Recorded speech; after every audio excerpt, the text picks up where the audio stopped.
You are now listening to Chakras and Shotguns.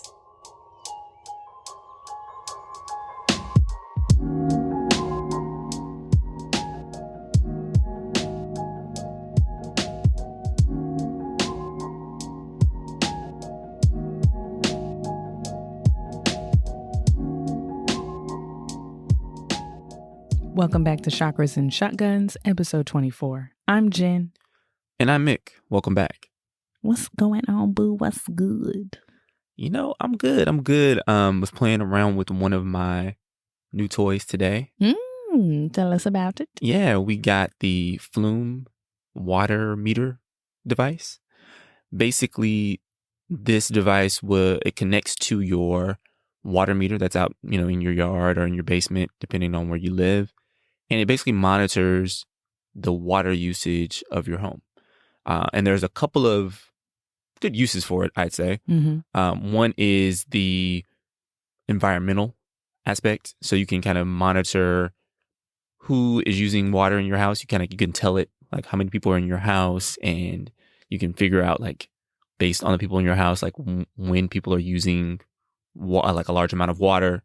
And you can set goals for yourself and say, I want to, limit the amount of water that my household is using just to be more sustainable.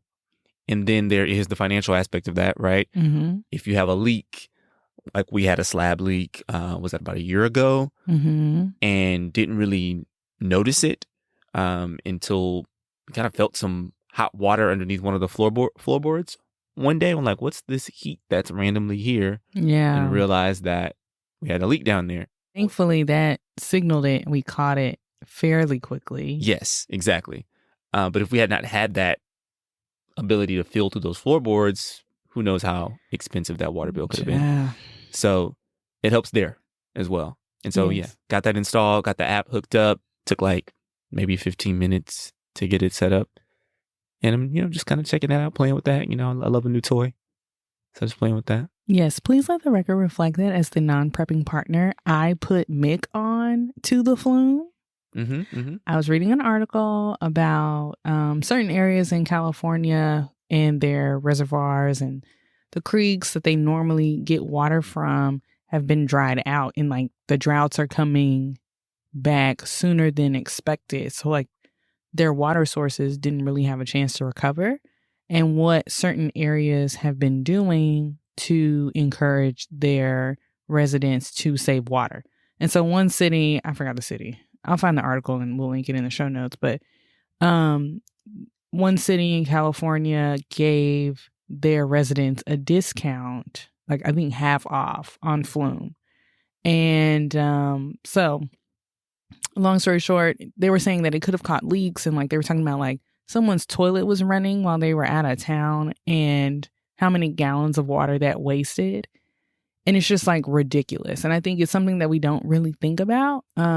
We think about it from maybe a financial perspective of like, let's not waste water so that water bill ain't high. You're not just gonna leave your water running. Yeah. Or like turn off the lights because we don't want the light bill too high, Yeah. turn the heat down or whatever. But we're not really thinking about just the impact of that, of like water, fresh water, drinkable water is a finite source. Yeah.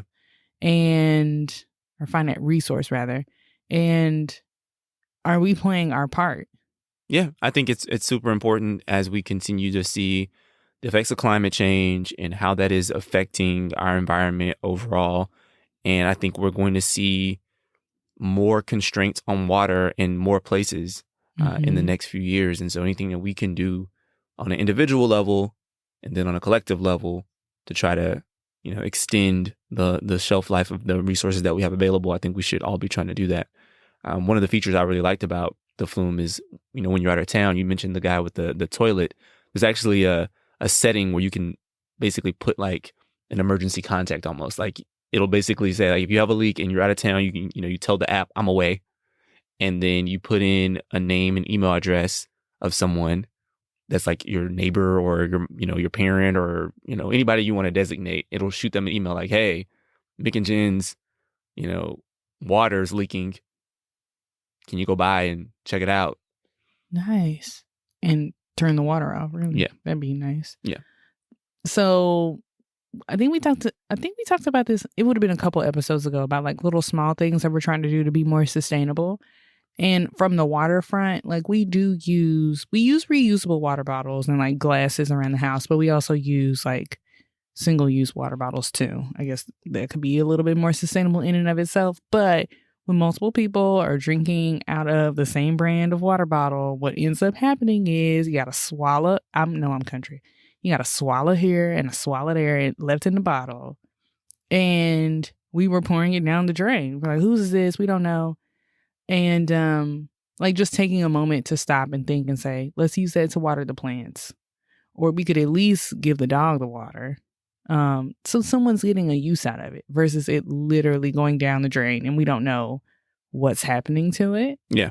So yeah, there's a lot of really cool things that they're doing to make homes more sustainable with like recycling water. I don't know if we're going to see that like really hit for a while until it's necessary. Right. Yeah. But what do you do? But anyways, the flume. Yeah. It's really cool. FLUME. So let's do the breath work. Yes. Breath work. Yes. So I went back and forth on what I wanted tonight's breath work to look like. And what we're going to do is a gratitude / mindfulness exercise. So find a comfortable seat and close your eyes. And let's begin. I want you to put your left hand on your belly and your right hand on your heart. And let's take some inhales and exhales together. So let's inhale, expanding your belly. Feel your left hand move outward. And as we exhale, sigh it out through your mouth. Let's do that again. Inhale, expanding your belly. Inhale just a little bit more air. And sigh it out through your mouth.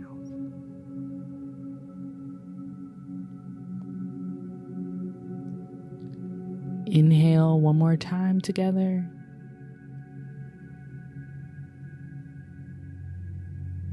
And exhale, sealing your lips out through your nose.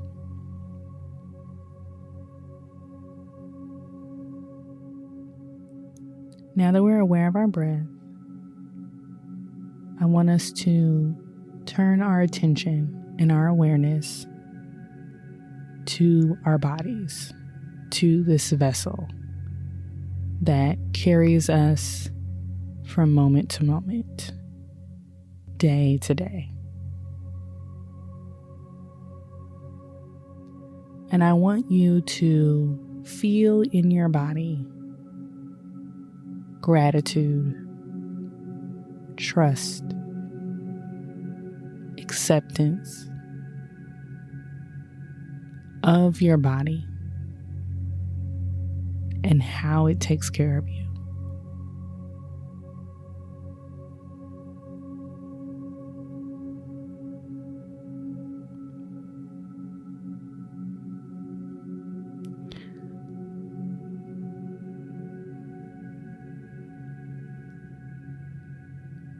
As we close our breath work, if you can, I'd like you to say out loud the following affirmation. I trust my body. My body is strong. I am present in my body.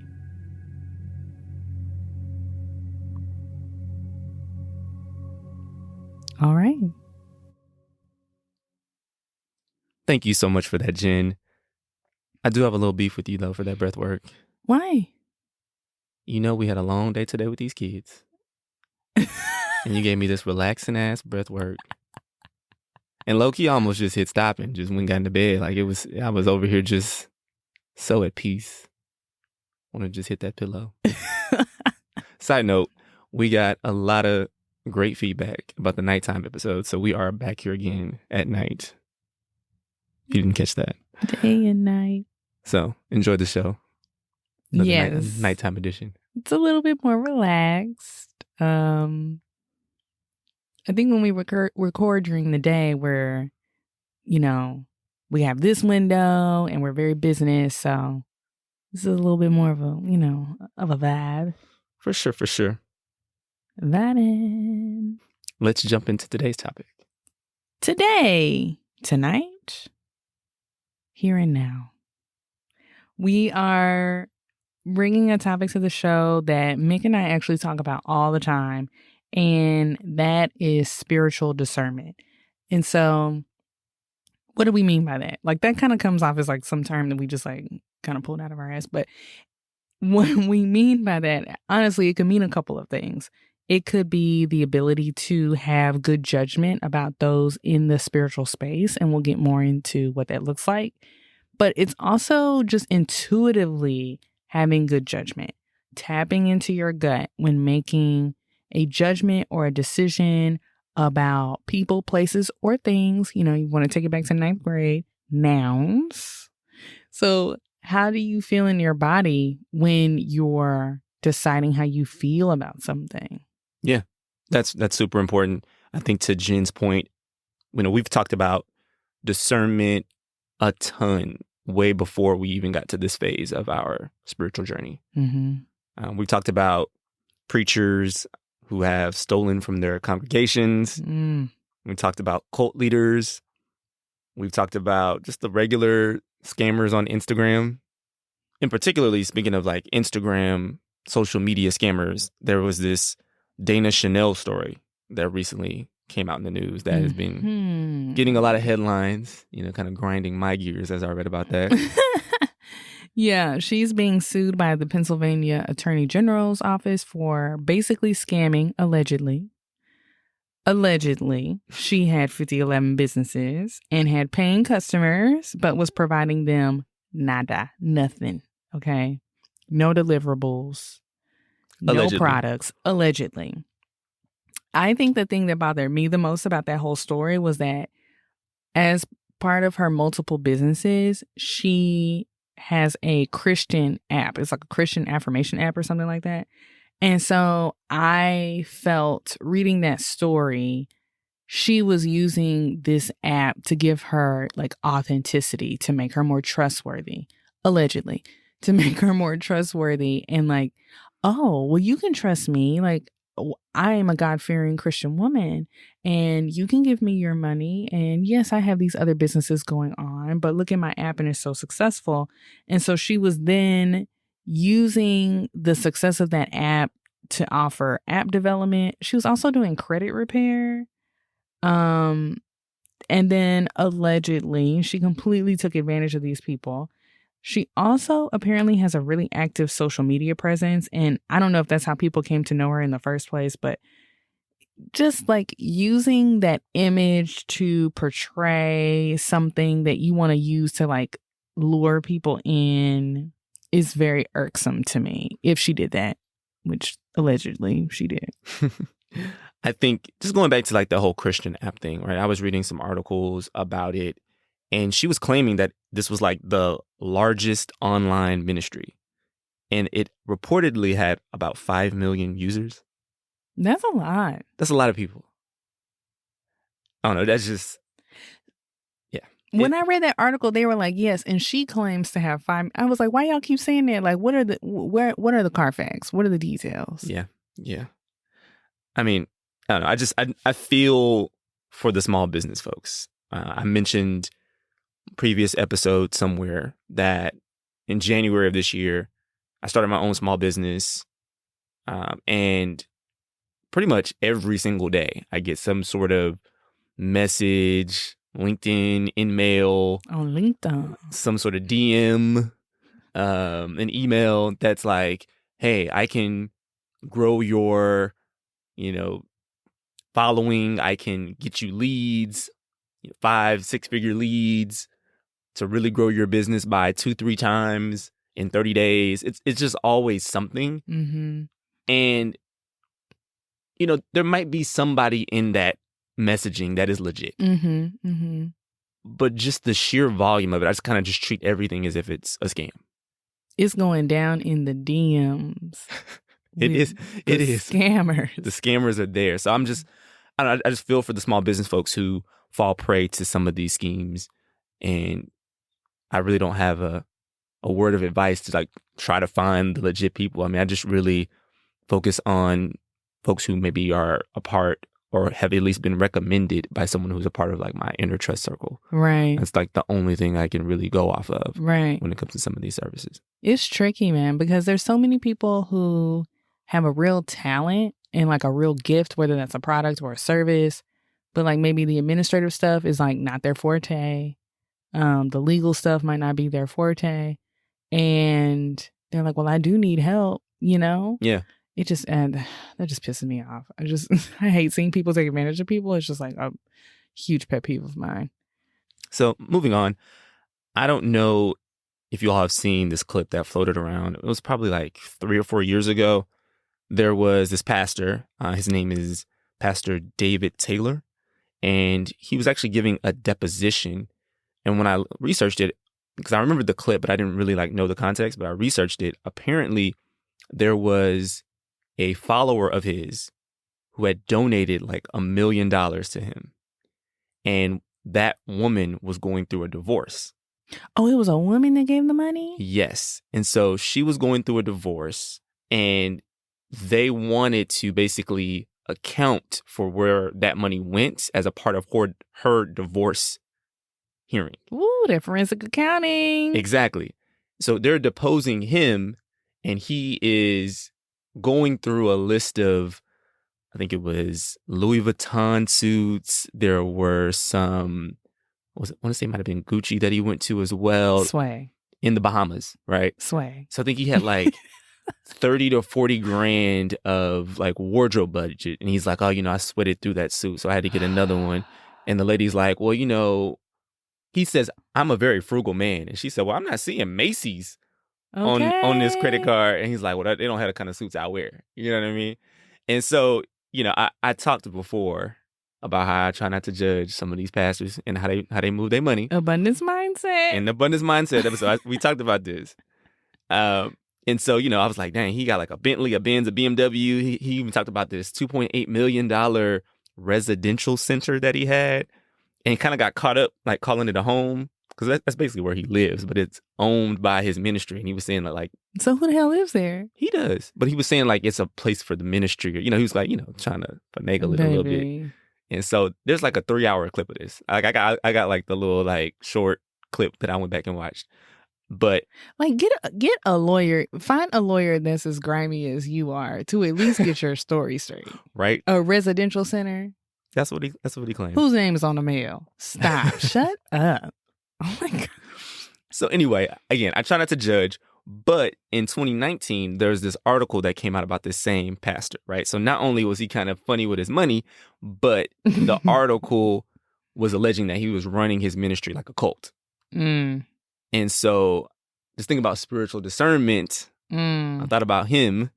And they talked about how he kind of like ran things with the iron fist, and like he had these people who like really wanted to like get into the ministry, and he was like basically abusing their time, like not really paying them. He had allegedly sexual relationships with like 40 different women that were his followers. Who has the time? And so, there's a lot of grimy stuff that was in that article. Sunday, Monday, Tuesday, Wednesday, Thursday, Friday, Saturday.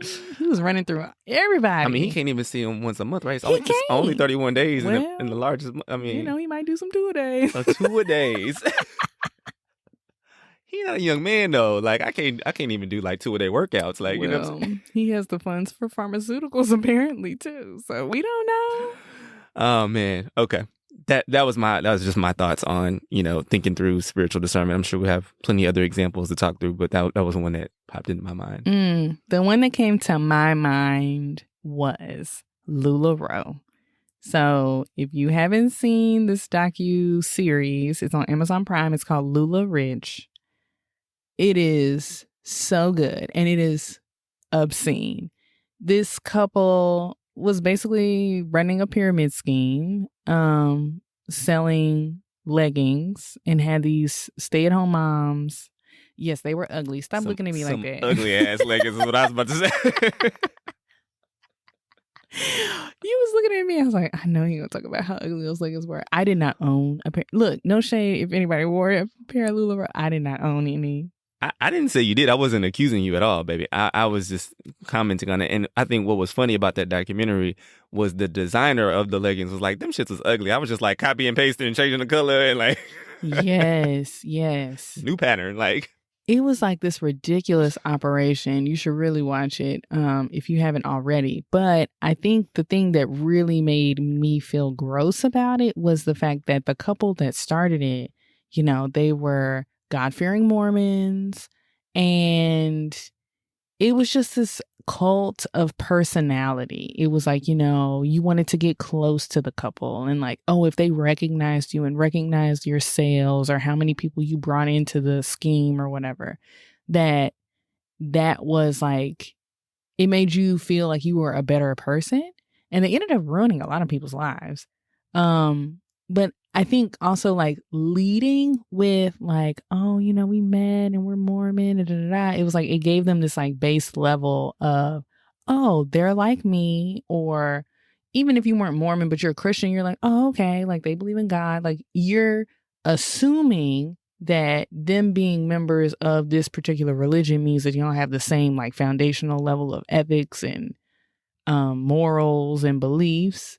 And they were like, gotcha, bitch, and took these people's money. It was terrible. So, these are stories about financial abuse. Mostly, I mean, that pastor was doing a little bit more than that. But, they're using spirituality to enrich themselves. Yeah, I think, on the subject of documentaries, we also watched that Nexium documentary. Let's talk about, like, was this pre or post the heartburn medication? That's what I need to know. It had to be pre, right? That's what I need to know. Yeah. They thought that was cute with no vowels and it looked like Roman numerals. Baby, I'm taking that when I've had too many onions. No, but like they talked about just like this dude and how like great of a mind he had, and he used this ethics system to get people to sign over their businesses. And also he like essentially engaged in like forced labor and sex trafficking, which is just wild. They just talked about like this charismatic personality that he had. And he was able to like easily talk his way into all kinds of benefits for himself, financial, sexual, whatever you want to. Right. And it's like, when is enough enough? Like, when is enough enough? If you're getting people to sign their businesses over to you, you're like, dang, I got all the money. But you know what? I want slaves. You know what? I want to demean people. It's like the power just never appeases itself. And these people just like, they continue and continue and continue. Like they get off on how much control they can have over other adults' lives. It's just, gross. But so, we see these things like time and time and time again. They're always in the news, and people fall prey to these leaders, these personalities. On social media a lot, we see like these curated images of perfection. And so, the reason why we wanted to talk about it, a lot of times we're like, how does this keep happening? Like how do people, and it's not about intelligence at all. It's just, how are these people allowed to like keep doing these kinds of things? And like, what is the psychology behind that? Or like, I don't know, what do you think it is? I think everyone wants to believe in something that's like bigger than themselves, right? They want to have this like this purpose. And a lot of times these charismatic leaders will prey on that and pretend to present a purpose to these folks. And I think just thinking about us and being on this spiritual journey and knowing that a lot of our listeners are, a lot of them are new to some of these topics and spirituality and these ideas. And there's a lot of charismatic leaders in the space who may or may not be authentic. I think we wanted to just kind of have this conversation to really like help people, right? Mm-hmm. And help folks figure out for themselves what is and what isn't real.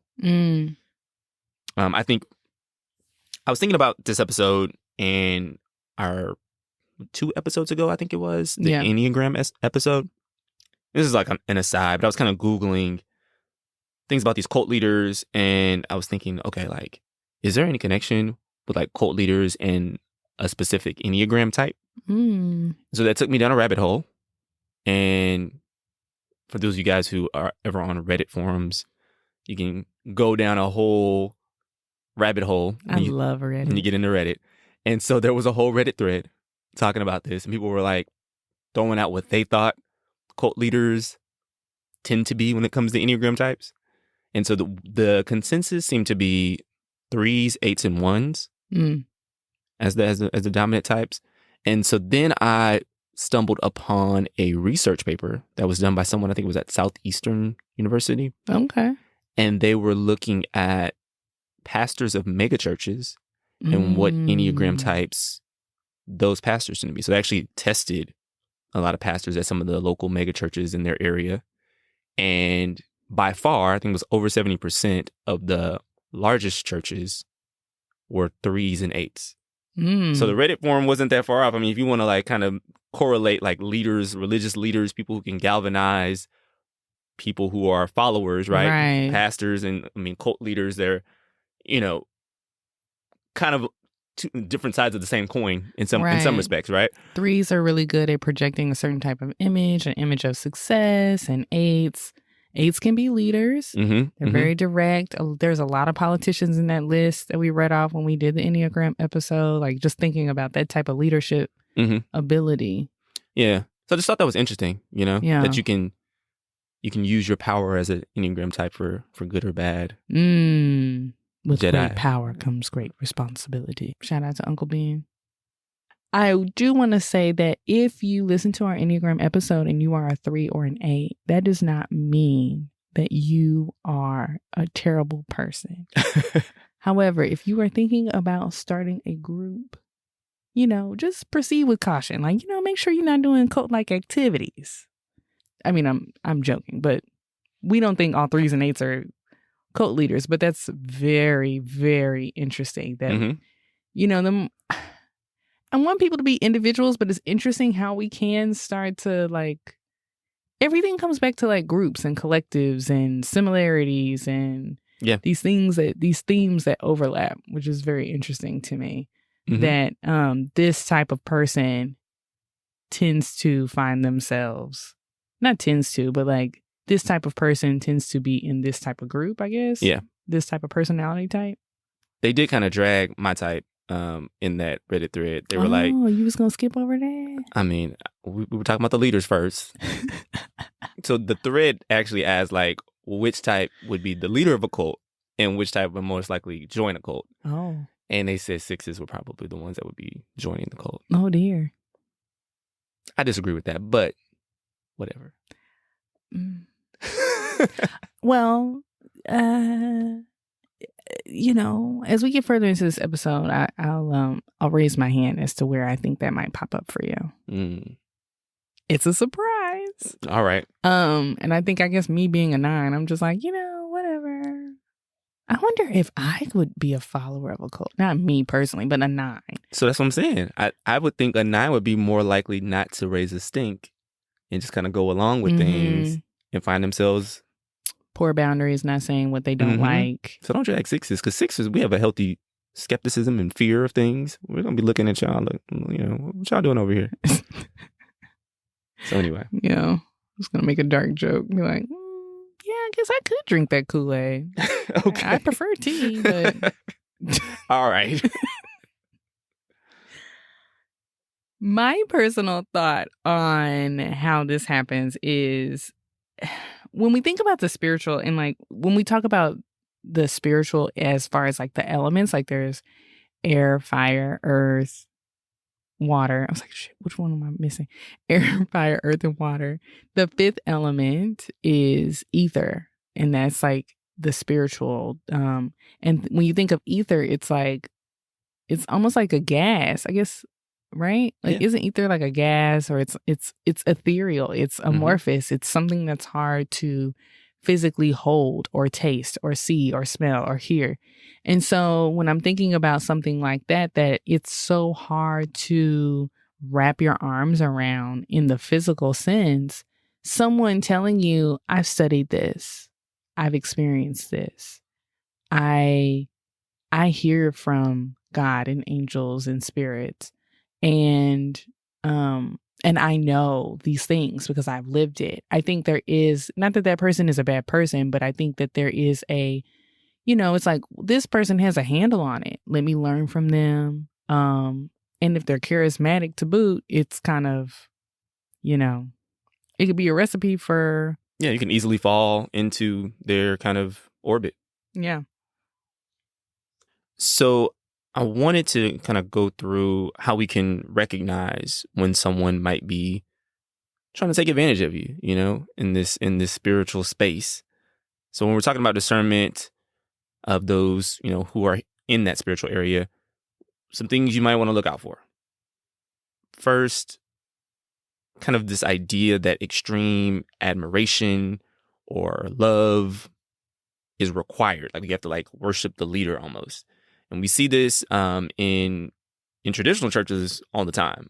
It's one thing to like, tell the pastor happy birthday, but why do we see these celebrations where the whole church is celebrating the wedding anniversary and bringing the pastor and the first lady onto a throne, and we're spending half the service doing this, or presenting mad birthday gifts?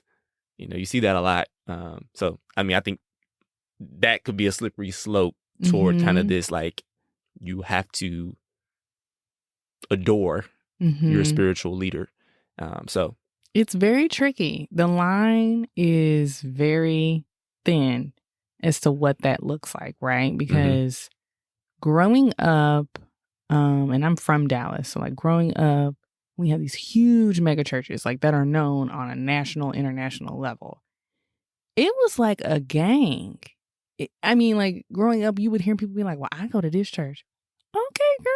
Well, we drive over there on Sunday. And like, it was very like, I belong to this institution. And it was like, girl, you just like the way he preached. That's fine. I like the choir over here. That's okay. But then even like within the church, you see this like, well, yes, I love the pastor, but in a mega church, baby, you don't know him.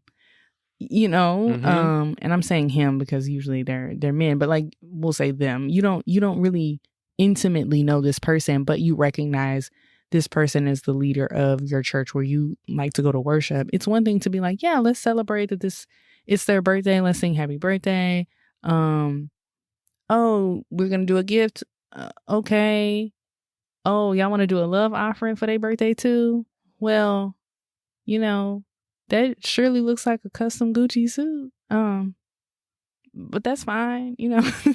I'm trying to figure out how to make ends meet, but that's okay. And you sounding real nine over there. That's okay. Y'all be in them coats, is what I'm saying. Don't do me like this.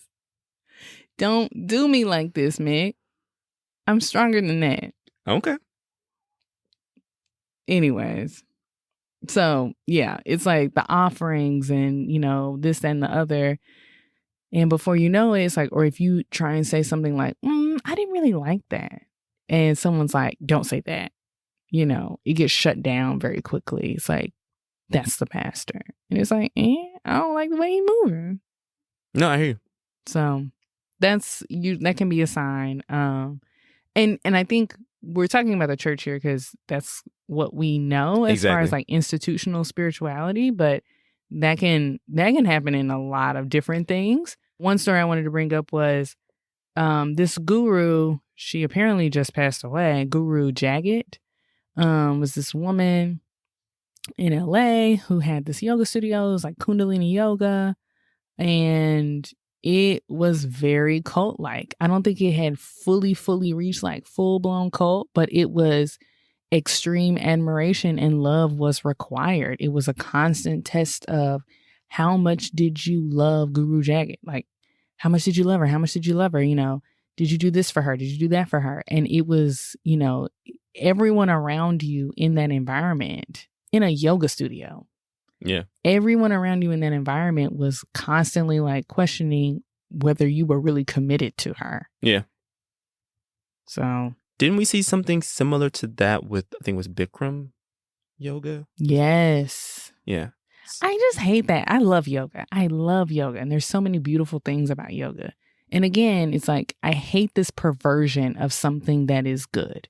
That someone sees something that is good and they say, let me insert myself and get followers or abuse them. And yeah, and so Bikram, he was sexually abusing his followers. It was very much so, you know, this, you had to be committed and you had to show devotion to this person. And apparently he was like a huge liar. I forgot about that documentary. It was really, really good.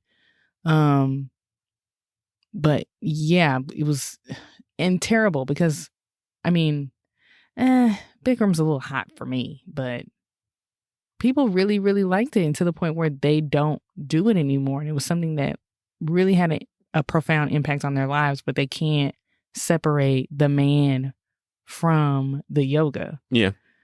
So, another sign to like look out for is the spiritual leader puts themselves almost on a pedestal, or like they're the only way to get access to the spiritual, right? So, you can't meditate on your own. You have to come to my class. You can't like develop your own rituals or even like talk to God really without consulting me first. And I think that's also like all of these things are very, very sneaky. And I think that's why it's so psychologically harmful. And people are like, well, no, I'm intelligent. And it really does not have anything to do with how smart you are or how strong you are, because it's over time and it can be very insidious. So they're saying that they speak for God. You know, God has this message that only I can give, or they speak for the divine. And you need to have sessions and readings with them. You need to seek their counsel. You can't go talk to anybody else. Oh, this person doesn't have your best interest at heart. And almost to the point where you don't even think that you can seek out the divine on your own because you can't even trust yourself. Well, was that really a message? Do you really think that was a message from God? I don't think so. Because let me tell you what God told me. Just because this is chakras and shotguns, I just want to remind everyone that we all have our own crown chakra that allows us to access divine knowledge and wisdom from God. So you don't need to go through anyone else. Go back and listen to that episode if you have not. Yeah. Absolutely. Moving on, I think one of the things we see commonly in these documentaries and just from observing kind of folks in these spaces, you see a lot of times when folks are being taken advantage of, they're being exhausted and just burned out by following whoever this leader is. You know, in this digital world, that can be emails, it could be social media campaigns, and you're not getting any type of value out of it. They could be constantly asking you to show up and do things, to volunteer for free for what they deem to be super important work. To the point where like you just are obsessed and your time is being taken up with tasks for this movement or this leader. And aren't there, I didn't think about that until just now, but a lot of times, especially in like cults, there's all these levels that you have to do. Like, oh, the Guru Jagat people, they were volunteering at the yoga studio. They were teaching classes, teaching meditations for free. And it was like, oh, if I do this many hours, then I can get to this tier or this level. And it's like this carrot dangling that they'll do to get you to continue to work for them. Yeah, was that Nexium where the mom brought her daughter and like they went to the first workshop and then they had to like go to the next one? Yeah, to get to, like, you have to go to all these different workshops in order to make it to like the next level. Yeah, it was like that one woman was like in a group, and the leader of the group was like also physical exhaustion. Like in the Nexium one, she was getting texted at like 3 a.m. and they had to respond within like 5 minutes or something. Yeah. Baby, I'm sleep. Now I will say I am a 9, but I don't play about my sleep. Okay. I do not play. And so that would have quickly, I would have gotten booted out. I was asleep. What did you want me to do? Mm-hmm. Yeah. They also might have really rigid rules or demand perfectionism. So if you feel like you can't have a differing opinion, or, you know, something innocuous like this person can't know that I love cupcakes, like they have a thing about sugar, then that is probably a red flag. And also, I think some of the more stronger political opinions, like if you just feel completely uncomfortable letting that person know or letting anyone in that circle know how you might feel about something, then that can be a real issue if you can't be yourself. Yeah. I think like on our particular spiritual journey, like when we're thinking about like the wellness type scene, I keep coming back to Guru Jagat. So they would say like, oh, you're really opening up. And like Kundalini yoga is, I've never experienced it, but it's supposed to be very, very powerful. And they're like, oh, you're opening up and you're making all this progress and your family is not going to understand. And, you know, Sarah from Minnesota, you're living this LA life. Your family's not going to understand. And honestly, if you went home for Thanksgiving, that probably would not be a good idea because they're just not going to understand and it's going to really throw you off. And, you know, you're going to have to redo the really great work that we're doing here. Yeah, I think what's really insidious about that is that in some ways that could be true, right? Mm-hmm. I just think about like some of the things that we have been exploring. Our traditional Christian churches that we went to probably wouldn't be okay, you know, with some of what we've been exposed to. Mm-hmm. And so, yeah, it's like using the truth to like manipulate you and pull you into something. Yeah, because they probably know grandma is not going to be that cool with this.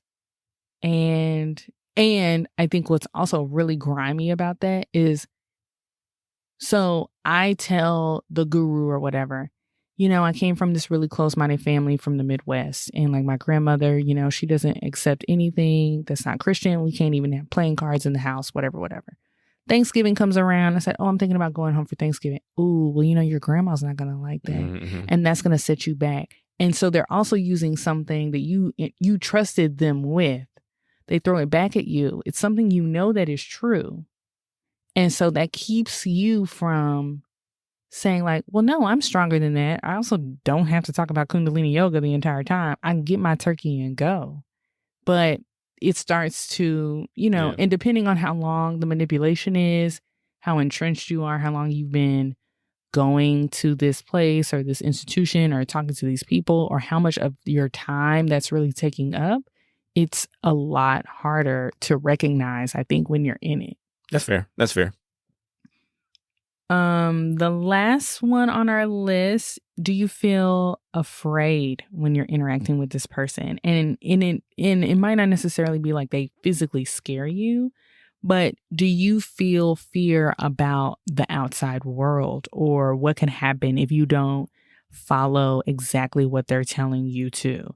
So, you know, if you feel, if it's not love and light and that's what they're supposed to be selling, and you end up just feeling more fearful and wanting to close yourself off more, then it might be a problem. Yeah. I mean, I think that kind of covers some of the more serious situations you could find yourself in, kind of this spiritual wellness space. But I think what happens probably more often on the day-to-day is just the regular scammers. Similar to kind of what I mentioned where they're like preying on the small business owners, there's also this culture of trying to scam people in the DMs spiritually, right? So, you know, they'll say, hey, you know, I've been called to give you a reading, or I felt your energy and just knew I needed to give you a reading. And like, legit people, they're not gonna come in your DMs. Mm-hmm. You know, and I don't know, like, how does the scam work? Like, I'm curious, like, the logistics here. Like, do they actually, you know, give you a fake reading, a fake message? Like, how are they getting the money? Right. I mean, you know, we could do it for the show and follow the breadcrumbs, but honestly, I don't have time to get another credit card. And I have our credit card number memorized, and I don't have time to have a fraud alert on our card. I got to memorize new numbers. All the auto pays get jacked up. Yeah. Oh, gosh, the auto pays. I will say this. Oh, this is my first aside for the evening. Let's go. When this happens, because I think we just have a lot of, I guess, like credit card transactions in the sense of like the internet. Yeah. And so, you know, from time to time, we'll have a fraud alert and we'll have to get a new card. And the auto pay sometimes, like, and you just forget because the things will kind of go on for a while. And then like Spotify's like, girl, where's the money? And I'm like, oh, my bad. But there have been times where something like lapsed and I was just like, you know what? I didn't want that anyway. Mm-hmm. And I'll just let y'all turn it off. Just go ahead. Like, I was going to cancel the subscription anyway. So shout out to whoever robbed us or tried to rob us and caused us to get a new credit card. I will say there was one company that I had like a subscription with, and they were like, hey, girl, your card's not working. Hey. And then they were like, okay, well, we're just shutting it off because we couldn't get your card to work. And then like a month later, they were like, hey, girl, if you update your credit card number, we'll give you 50% off for like 3 months. I said, well, look at that. Y'all know y'all want to be back. Right? Also, it's genius on their part. Uh-huh. And also, should I do this more often? Yeah. Maybe you should.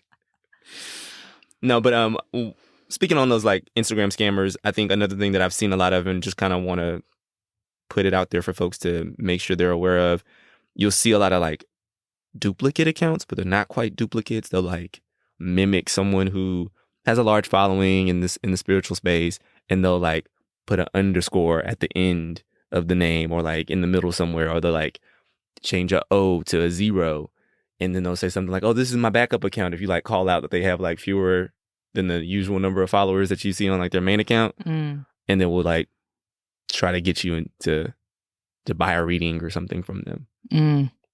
So I will say this is it's on topic. It's a little bit of a tangent, but in the vein of abundance mindset and in the lane of people trying to start their own businesses, look, people give up money willingly to scammers all the time. And I know a lot of people have a lot of fear around like putting their products and their services out there. Can you imagine, like, that Dana Chanel person was charging like $1,000 to repair people's credit with nobody's credentials? Baby, if you have a legit product and service and you market it well, the money is there. Yeah. People are like, it makes me think of that TikTok talking about, you might think the market's saturated, but the market don't have a you, baby. So let that be your sign to go after what you want. I was shocked when I saw how much money this woman was bringing in and was doing nothing. I was like, how are you getting all of this money and recurring? Like, so if I pay you month 1 and I don't see nothing, baby, the door is closed. I'm calling Chase, and that card is getting turned off. Okay. And I got a new number now. But you know, it's just really, it's also really frustrating because people take advantage of people, and like, this is a real business to be like, ooh, okay, this account looks legit. I'm not gonna come up with an original thought. I'm gonna spend time to mimic someone else's idea and intellectual property and see what money I can like sweep from the bottom, I guess. Yeah, it's wild. The only reason I know about some of these is one of the accounts I follow that's like a legit, spiritual account. They have like, what do you call it on Instagram where you like can save it, like save like a little story. You know what I'm talking about? Mm-hmm. They have a saved story of like all of the fake accounts and like people. Oh, a highlight. Yes, highlight. That's the word I'm looking for. They have a highlight that has basically all the scammers who've like sent stuff to people that they follow, and like the person's like, hey, like to the real person, did you send me this message? And so like they like saved all of them, showing these fake accounts that have, messaged their followers. Scammers and bots. Anyways, back on task. What do you do? So you see the signs. What else can you do on your end? One of the biggest ones for me, it's something that like personally I have to come back to all the time, is just owning your truth. So no one can tell your story better than you. No one can describe your experience better than you.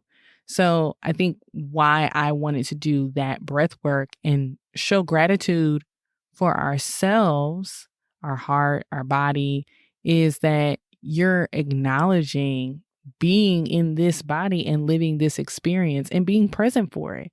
I think with people gaslighting, they'll try and tell you what the experience was, like you weren't there.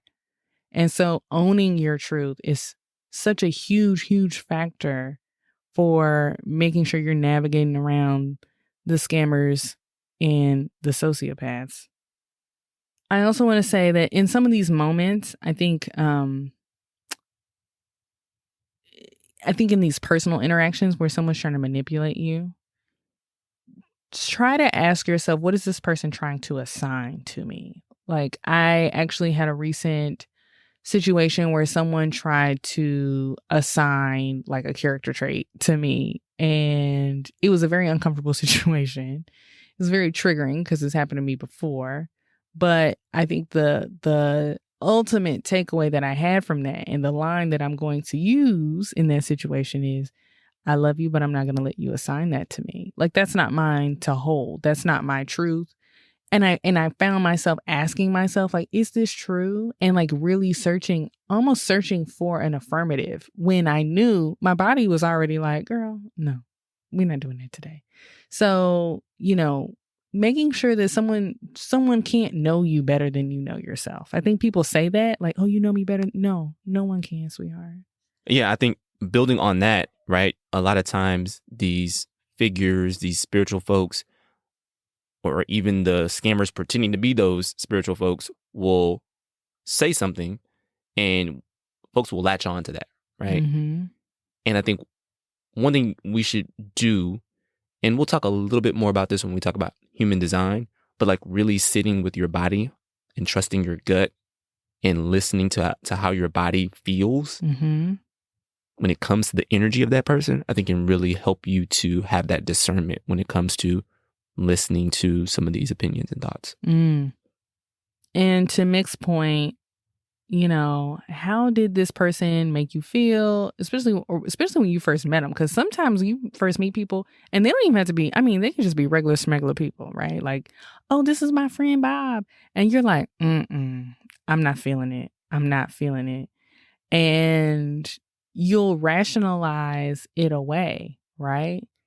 I'm not feeling Bob. Well, Bob's nice. That's what your brain will start to say. Well, Bob said good morning. Bob brought you coffee. And then 7 years later, come to find out, Bob is a whole scammer and manipulator. And it doesn't even have to be romantic. It was just like you just did not feel it. And I think you might not get that validation for years later. You also have to be, I think, to Mick's point about being intentional and being in your body. Know when you're like just putting up a wall and just being like an asshole. But, but sometimes it's like your body is saying like, stranger danger. And your body can pick up on a lot more cues than your brain can fully process. So. Yeah, I think even to that point, right? Just because you may not feel that the energy is a match doesn't necessarily mean that the person that you're interacting with isn't legit, right? Mm-hmm. And I think it's important to find the right teachers and guides who work for you. I think in both our interviews with Melanie and Kira, they've talked about how if the fit isn't right, they have a plethora of other healers, other clairvoyants, other folks that they know who they can put you in contact with that may be a better fit. And so listen to your body. You don't have to work with the folks that we've had on the show. Mm-hmm. Hell, you don't even have to listen to us, right? If you feel like Sure don't. this is your first episode and it's not an energy match. But I think finding and trusting your body to find the right people for you is really important. Yeah. And I think we also kind of talked about that on on a more like earthly type of thing when we talk about finding a therapist, right? Yeah. Social media in general, people portraying like their most perfect selves. And look, I'm not camera ready right now. So no, I'm not just going to jump on the stories looking, toe up from flow up. That's me. Right now I have a voice for radio, or face for radio rather. But you mean right now in this moment? Right now in this moment, okay. Like, don't be over here saying my wife isn't attractive. I don't Your wife's not unattractive. I ain't like how you said that. I'm fine like wine. You know what I'm saying? My wife got a face for radio. I don't. No, I'm just saying that was an energetic mismatch for me. Is all I'm saying. I am not camera ready right now in this moment. Not to me. I probably could get on camera, but that's not the point. The point is that I think what people have struggled with sometimes with social media is they'll get on social media, they're not feeling good about themselves, and all they see are perfect images. Look at my perfect family, and look at my clean house, and look at my new Chanel bag, and look at this, and look at that. And it brings up feelings for them. Maybe they start to have a little hateration in the dancery. That's human. That is the human experience. I would say if there is a person that you feel like every time they come on your page, you'd be like, here go this perfect couple with her perfect skin and her perfect bag and her perfect little kids, and my kids running around like little gremlins and I can't feed them after dark. And, oh, she just got a new Audi. Don't nobody care. If you start feeling all of that, shut it down. Mute the person, unfollow the person. I don't care who they are. Muting is nicer because it doesn't, have to like signal anything. Look at the 9 talking about muting. Stop. I'm not a blocker. It's okay. It's your type. Anyways, the reason why I'm saying that is, and this is kind of like off topic from spiritual discernment, but it goes to abundance mindset, right? Energetically, you're saying, I don't want my husband to buy me an Audi, and I don't want I don't want my house to be clean, and I don't want my kids to be well behaved, and everything that they're portraying, it could be a bunch of lies. It could be a snapshot of a moment, and then their kids go running off crazy, whatever. But energetically, it's like, just think about what you're inviting in and what you're shutting out, and like what your energy is like. And then social media breaks are always great. I think I've found that sometimes if I dip a little bit too into like mommy talk and they're complaining about like their kids or their husband did this or whatever, I think it's because I'm an empath. I'll start to feel feelings of resentment when my kids and my husband ain't did nothing. And that's not fair. That's not fair to them. So, there's also like having the discernment for your spiritual self to turn those outside influences off. Look at me. I tied it back into the topic. Okay. I mean, it works. I will say it can be really hard, though. Everyone's selling something, whether that's literally or figuratively. And I think the overall message is we really want to get more in touch with our intuition. And it's not just about seeing aliens, seeing spirits. It's prepping, it's mental and spiritual preparedness, and it has real world applications. I personally hate that there are narcissists and people that prey on others' faith, something that's so grounding and should be something that's so pure to the people, because there are people out here with like real religious trauma who have completely abandoned that side of themselves because someone terrible took advantage of that. So I do want to say, if you've experienced any type of trauma from someone in a spiritual space, we're sending you so much love and positive energy, and we really hope for your healing. We also dropped some resources on finding a therapist in our shadow work episode 17. So if you're looking for resources on like finding a therapist near you or someone that you can talk to, please check out the show notes there if you need to. Awesome. So before we go, we did want to close with another segment. So we have an As Seen on TV segment. Jen and I just watched an amazing documentary on Netflix. We're nerds, so we get excited about random subjects. And this one was all about mushrooms. It's called Fantastic Fungi. It basically it's described as a magical, mysterious, and medicinal exploration of the world of fungi and their power to heal, sustain, and contribute to the regeneration of life on Earth.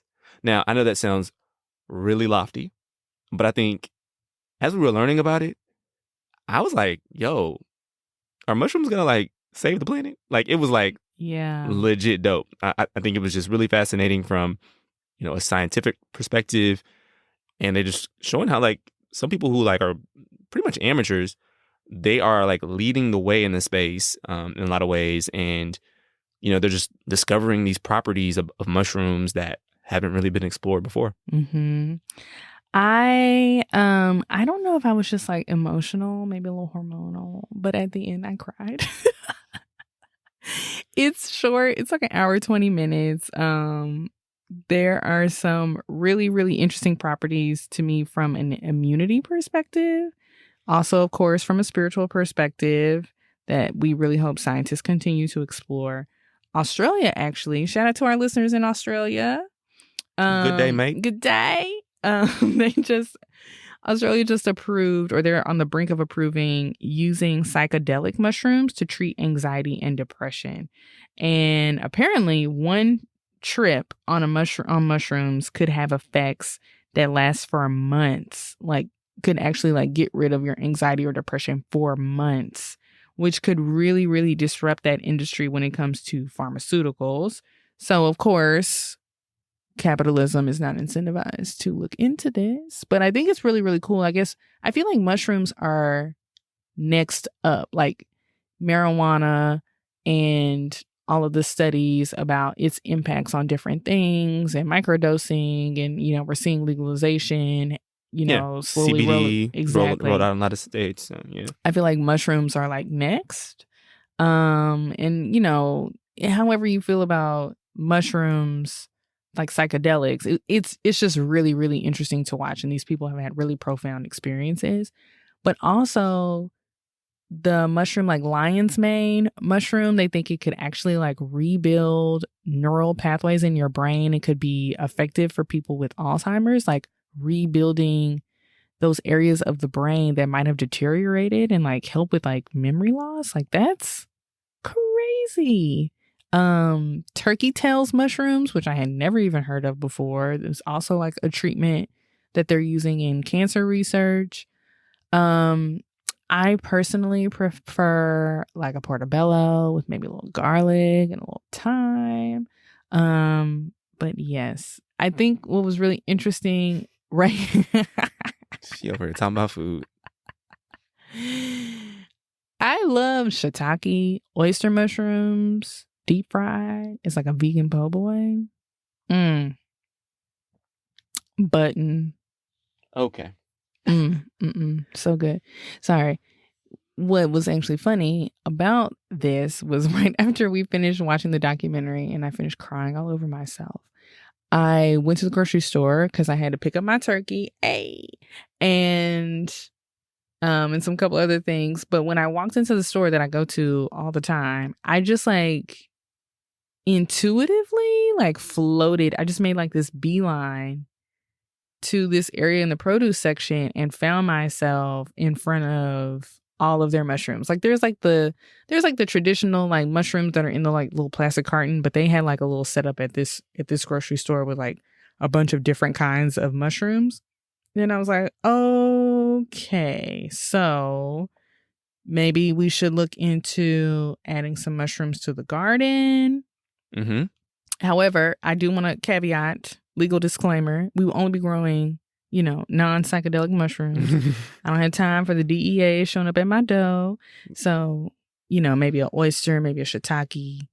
Portobello. All the things you just named. I got you. And put some thyme in there too, because thyme, it really sets it off. Are you done creating your menu? Do we have any onion in there? We got some green onion out there. Oh, yeah. Maybe add some yellow so I can caramelize that. Okay, just putting that on your list. Are you writing this down? Yes, I'm writing it down, babe. Okay, thank you. So that was our As Seen on TV. Go and check out Fantastic Fungi on Netflix. So good. So good. All right, guys, we're going to get out of here. As always, if you have a question, please shoot us an email, chakrasandshotguns@gmail.com. You can also find us on Instagram and YouTube. You can check us out on Patreon as well if you'd like to support the show. And finally, subscribe and give us a 5-star review. Namaste.